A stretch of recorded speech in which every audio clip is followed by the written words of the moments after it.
In this video, I'm going to introduce you to Euler's formula. This is one of the most famous formulas in all of mathematics. It's related to complex numbers, and for the Fourier transform, it will provide a compact notation for representing detailed information about the signal. It also directly leads to what many people consider to be the most beautiful equation in all of mathematics. Simply put, Euler's formula states that e to the ik equals cosine k plus I sine k for any real number k. The e here is the natural exponential, which is the number 2.718 and so on. It goes on and on forever. It's an irrational number, so it has no pattern with it. This is a famous constant in mathematics, and it pops up all over the place. In trigonometry, complex analysis, differential equations, simulations, biology, even in finance, you'll find this constant e. If you make a plot of e to the x, you can see that for negative numbers, it gets very small but stays positive, and for large positive numbers, it quickly blows up to infinity. In fact, the derivative of e to the x is e to the x. In other words, the derivative of the function is the function itself. That's quite a special property, although that's actually not what we care about here. What we care about here is what happens when you put an imaginary number inside the exponential instead of x. This gives us e to the ik, where I is the imaginary operator that I discussed in the previous video, and k is some number. It's sometimes given as phi or theta, but here I'll just use k. So Euler's formula says that this expression is equal to cosine k plus I sine k. That's a neat formula for a number of reasons, one of which is that it provides a direct link between complex numbers and trigonometry. In particular, if you think about an axis with cosine and sine defining the two axes, then all values of k are somewhere on this unit circle. That might sound familiar from the identity that cosine squared plus sine squared is always equal to 1 for any value inside the cosine and sine function. So all values of k are on this unit circle, and e to the ik describes a unit vector that goes from the origin to that point on the circle with angle equal to k. Therefore, Euler's formula describes a vector in the complex plane, and the k in the exponent gives the angle relative to the positive real axis. Let's have a look in MATLAB before moving on. So here you see a plot of e to the k. In MATLAB, the natural exponential is given by the function exp. So this reproduces the figure that I had in the slides. This code here illustrates that for any value k, the plot of cosine k by sine k is a number on the unit circle.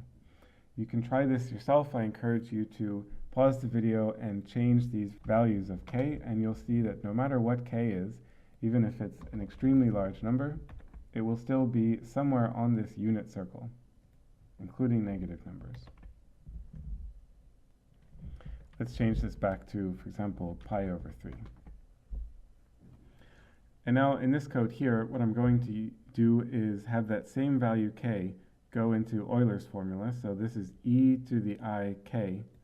And now I'm going to plot that line using the angle defined by this complex number. And you can see that the line goes straight to that point, which here we defined using the cosine and sine of that point. The exponent k indicates angle in radians.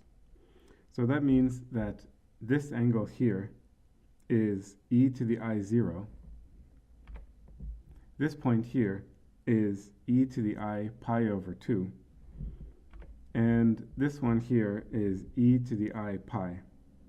And if you think of Euler's formula as a function of x, then this vector here tells us that when the angle is pi, the x-coordinate is -1.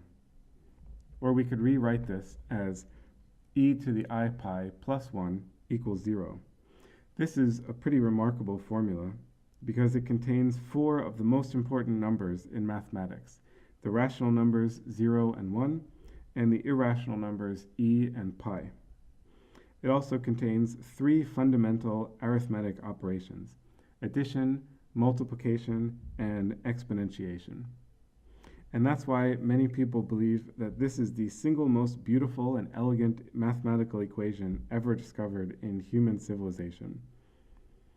That's not really so important for learning the Fourier transform, but it is pretty interesting, so I thought it would be worth the little tangent to introduce this.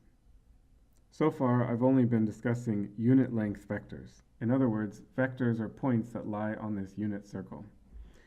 If you want to use Euler's formula to describe a vector that's longer or shorter, in other words, that extends beyond or is shorter than the unit circle, you have to multiply the vector by some scalar. Let's call that scalar m for magnitude. This scalar m is a single number. It doesn't change the direction of the vector, it only changes its distance from the origin. And that gives me to the ik, where m is the distance to the origin. You can see that in all the previous examples, m was implicitly set to 1. Writing this out in Euler's notation gives us m times cosine k plus I sine k, or me to the ik equals m cosine k plus m I sine k. In a previous video, I told you that a complex number has two key pieces of information that we need for Fourier analysis. The magnitude of the complex number, which is the distance away from the origin, and the angle with respect to the positive real axis. And those two crucial pieces of information are listed here in Euler's notation really clearly and really simply. M is the magnitude and K is the angle. This is why Euler's formula is so practical for Fourier analysis. You just read the critical information right off the number. And a little bit later in this course, I'm going to start calling numbers of this form a Fourier coefficient, which is the key result of the Fourier transform. Now, to make this a little bit more concrete, I'm going to use Euler's formula to plot some vectors in the complex plane in MATLAB. So here you see in this code, I'm defining m and k, and then I create this complex number using Euler's notation m e to the I k. And then I extract the magnitude of the number, or the distance away from the origin, as the magnitude of the complex number. And remember from earlier that this is equivalent to saying the square root of the real part squared plus the imaginary part squared.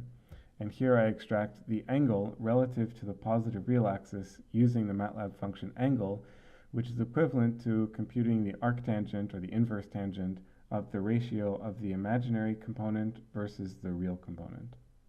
I encourage you to pause the video and change these values a bit to see how the plot changes as you change these different values of m and k. So in this video, I introduced you to Euler's formula. The key idea is that we will use Euler's formula to encode two critical pieces of information about complex numbers that we need in the Fourier transform: the magnitude and the angle with respect to the positive real axis. I haven't yet told you about how to obtain these complex numbers and how to interpret them. First, you need to know a few more foundational topics like sine waves and the dot product, and these are the topics of the next videos.